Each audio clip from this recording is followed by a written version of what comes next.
বাংলার কৃষ্টি সংস্কৃতিকে বরাবর প্রাধান্য দিয়েছেন রাজ্যের মুখ্যমন্ত্রী তথা সকল নেতৃত্বরা। আর বাগবাজার বরাবরই সংস্কৃতির অন্যতম পীঠস্থান। এবারও সেখানে আয়োজিত হলো বাগবাজার যাত্রা উৎসবের। রাজ্যের মুখ্যমন্ত্রী মমতা বন্দ্যোপাধ্যায়ের অনুপ্রেরণায় সাংসদ সুদীপ বন্দ্যোপাধ্যায়ের সহযোগিতায় এবং বাগবাজার ৭ নম্বর পৌরপিতা বাপি ঘোষের উদ্যোগে ৪ দিনব্যাপী যাত্রা উৎসব আয়োজন করা হয়। যাত্রার শুভ উদ্বোধন করেন সাংসদ সুদীপ বন্দ্যোপাধ্যায়। তিনি নিজের হাতে ঘণ্টা বাজিয়ে অনুষ্ঠানের শুভ সূচনা করেন। উক্ত অনুষ্ঠানে উপস্থিত ছিলেন ৭ নম্বর ওয়ার্ডের পৌরপিতা বাপি ঘোষ, ১২ নম্বর ওয়ার্ডের পৌরমাতা মীনাক্ষী গঙ্গোপাধ্যায়, ২৫ নম্বর ওয়ার্ডের পৌরপিতা রাজেশ সিনহা, পৌরমাতা দেবিকা চক্রবর্তী সহ আরও বিশিষ্টজনেরা। অনুষ্ঠানটি আয়োজিত হচ্ছে ফণীভূষণ বিদ্যা বিনোদ যাত্রা মঞ্চে। এই যাত্রা উৎসবটি চলবে ৪ দিন ব্যাপী বাগবাজার ৭ নম্বর ওয়ার্ডে। উক্ত যাত্রাপালা প্রতিদিন বিকেল ৫:৩০ শুরু হচ্ছে। মানুষের অবাধ প্রবেশ থাকছে এই যাত্রা উৎসবে, এমনটাই জানান ৭ নম্বর ওয়ার্ডের পৌরপিতা বাপি ঘোষ। হেলথ পার্টনার হচ্ছে Dwayne diagnostic and research foundation. এই প্রজেক্টের মূল লক্ষ্য হল প্রতিরোধক্ষম স্বাস্থ্যসেবা বা প্রিভেন্টিভ হেলথ কেয়ার। সচেতনতা এবং রোগ প্রতিরোধ হল সুস্থ ও সুখী থাকার সেরা উপায়। ভারতবর্ষে এই প্রথম কোন মিউনিসিপ্যাল কর্পোরেশন এই ধরনের প্রজেক্টের পদক্ষেপ নিয়েছে। বাগবাজার অঞ্চল এবং এখানের সঙ্গে অনেক ইতিহাস।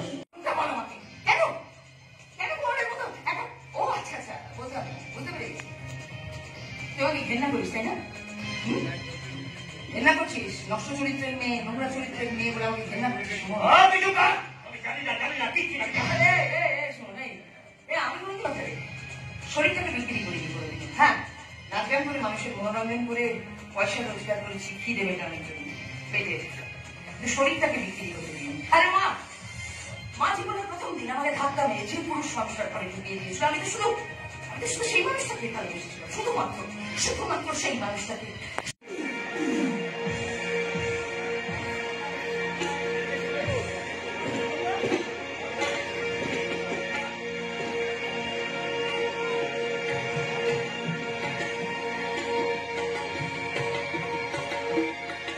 হিসাবে তো গ্রাম বাংলার মানুষের কাছে অত্যন্ত জনপ্রিয়। কিছুটা নজর দেওয়া দরকার।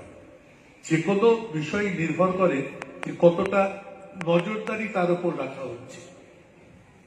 এর প্রডিউসাররা সকলে অত্যন্ত দায়িত্ব নিয়ে উদ্যোগ নিয়ে।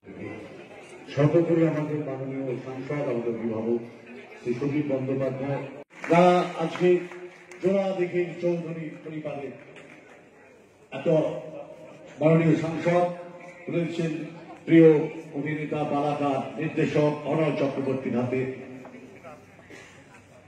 এবং যাত্রা কিংবদন্তি অভিনেতা, বালাকার এবং নির্দেশক অনল চক্রবর্তী এবং অভিনেত্রী সারা জানানো আমাদের নাচে গানে এমন একজন অভিনেত্রী সারা বাংলার যাত্রাপ্রেমী মানুষের মন ভরিয়ে দেয়, যার অভিনয় শৈলী সেই অভিনেত্রী কাকুলি চৌধুরী। আমি এবারে মাইক্রোফোনটা অবশ্যই তার মধ্যে আমাদের অত্যন্ত প্রিয় রাজেশ সিনহা, আমাদের প্রয়াত অনায়িত পাল সিনহা সুযোগ্য পুত্র রাজী রয়েছেন, সুচিকিৎসক ডক্টর মীনাক্ষী গাঙ্গুলি, তাকে বাপি ঘোষ। একটা ঘোষণা করতে যে আমি বক্তৃতা আজকে বেশি করবো না, সামনে ভোটে আসছে, চালাক হতে হবে। হারিনি, 5 বার ধরে লোকসভাতে যাচ্ছি আপনাদের শুভেচ্ছায় সমর্থনে, কিন্তু আজকে বাপি চমক লাগিয়ে দিয়েছে। বাপি যখন আলোচনা করতে গিয়েছিল প্রথম যে যাত্রা করব, আমি যাত্রার এই ব্যাপারটার সঙ্গে খুব বহুলভাবে পরিচিত ছিলাম। একটা সময় যাত্রা কতটা নেমে গিয়েছিল। আবার সুব্রত মুখার্জি যখন রাজ্যের তথ্য সম্প্রচার মন্ত্রী হয়ে এসেছিল, একটা সুন্দরভাবে এটাকে উত্তরণের পথে নিয়ে গেছিল।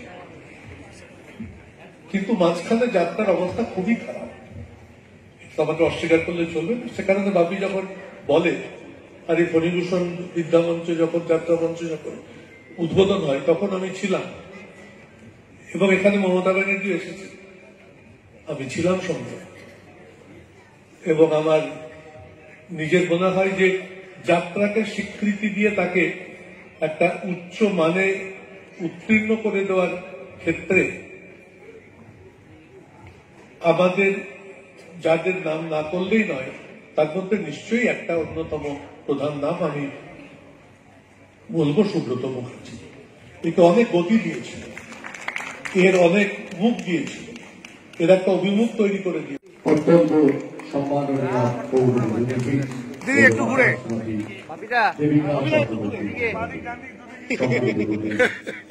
বাপি ঘোষ মহাশয় কাউন্সিলর মানুষের সামনে যেভাবে উপস্থাপনা করে দিল, এটা সত্যি খুব ভালো নজির স্থাপন।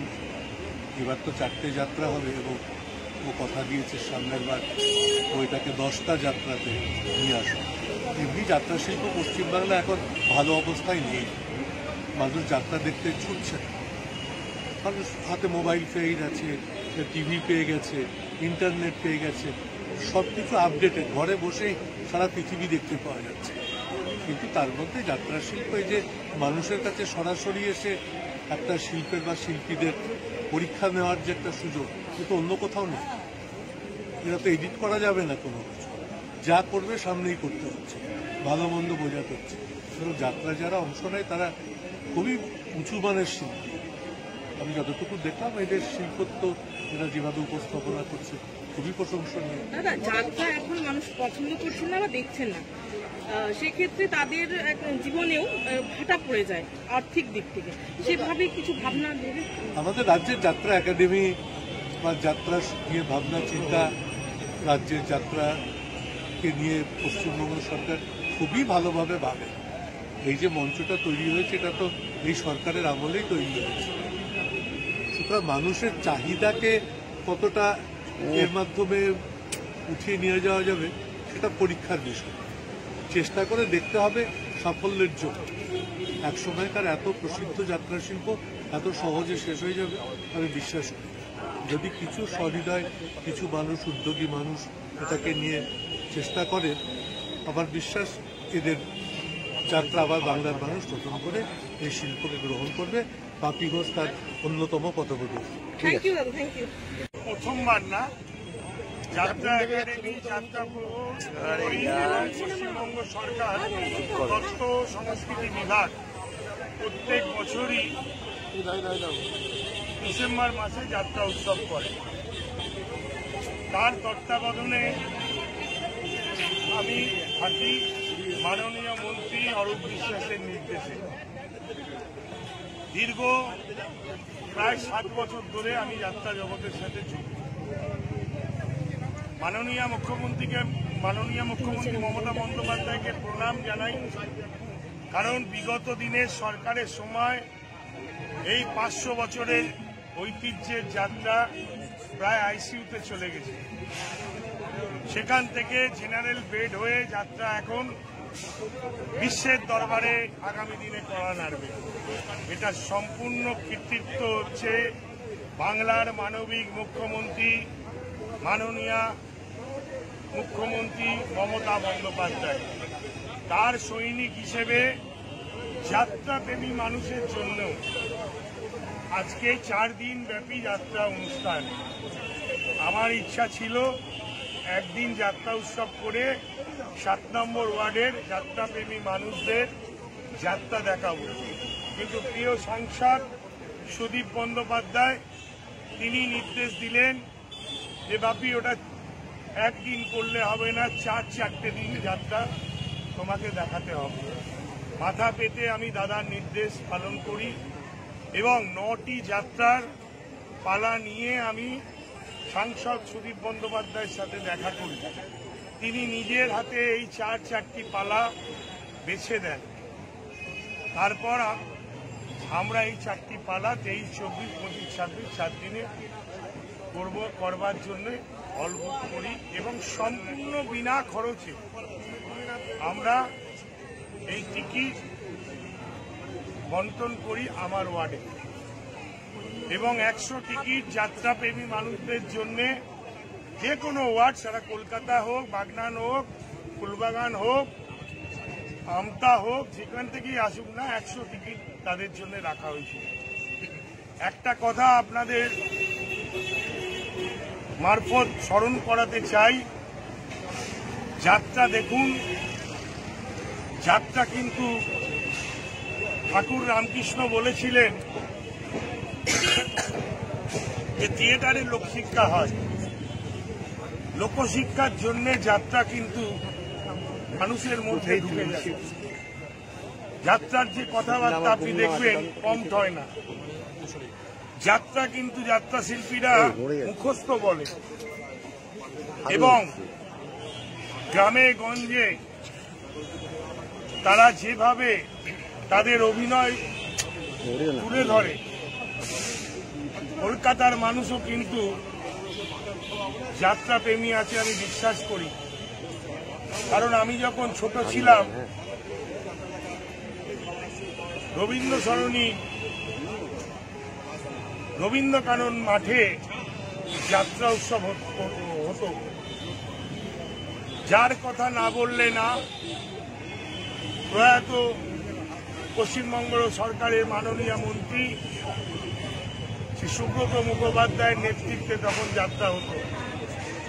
আমি অনেক ভাগ্যবান এই হেরিটেজ ওয়ার্ডের দায়িত্বে আছি এবং এই 500 বছর প্রাচীনতম যে যাত্রা, সেই যাত্রার আমি দায়িত্বে আছি। আমি শুধু এইটুকু বলবো, আপনারা টিভি দেখুন, ইউটিউব দেখুন, ফেসবুক দেখুন, ইন্টারনেট ঘাঁটুন, যা খুশি করুন, কিন্তু দয়া করে মাঝে মাঝে একটু যাত্রা দেখুন। আপনার মন ভালো থাকবে, আপনি মনকে আনন্দ দিতে পারবেন এবং যাত্রা জগৎও বাঁচবে। দাদা, এর পাশাপাশি আরেকটা প্রশ্ন, সম্প্রতি তুমি এই যাত্রা একাডেমির উপদেষ্টা মন্ডলীর সদস্য হয়েছে, দেখুন প্রত্যেকেরই কোনো ডেজিগনেশন পেলে ভালো লাগে, ঠিক আছে। আর সব থেকে বড় কথা হচ্ছে আমি শুধু যাত্রা একাডেমি না, আমি পশ্চিমবঙ্গ সরকারের backward class welfare department member of backward class welfare department, যেখানে 9 জন এমএলএ আছেন, আমি আছি পৌর প্রতিনিধি, আমাদের চেয়ারম্যান আছে। আমি মনে করি আমি অনেক ভাগ্যবান, মাননীয় মুখ্যমন্ত্রী মমতা বন্দ্যোপাধ্যায় এবং মেয়র ফিরহাদ হাকিম আমাকে এই জায়গাটা তৈরি করে দিয়েছে। সমাজে পিছিয়ে পড়া ব্যাকওয়ার্ড ক্লাস যারা আছেন তাদের বিভিন্ন রকম লোন থেকে আরম্ভ করে বিভিন্ন রকম তাদের সুযোগ সুবিধা আছে। সারা বাংলা জুড়ে আমি এটা করি, এই কাজটি বাংলার মানুষের জন্য করি। আপনাদের মারফত আমি জানাতে চাই, কেউ শিডিউল কাস্ট, কেউ এসটি, কেউ ওবিসি দীর্ঘদিন ধরে সার্টিফিকেট পাচ্ছেন না কোনো কারণে, আপনার নথিপত্র সব ঠিক আছে, তাহলে মনে করলে আমার সাথে যোগাযোগ করবেন। আপনার অধিকার, মুখ্যমন্ত্রী বারবার বলেছেন মানুষের অধিকার মানুষকে পৌঁছে দাও। আমি মুখ্যমন্ত্রীর নির্দেশ পালন করব, আপনার অধিকার আপনার কাছে পৌঁছে দেব। ঠিক আছে।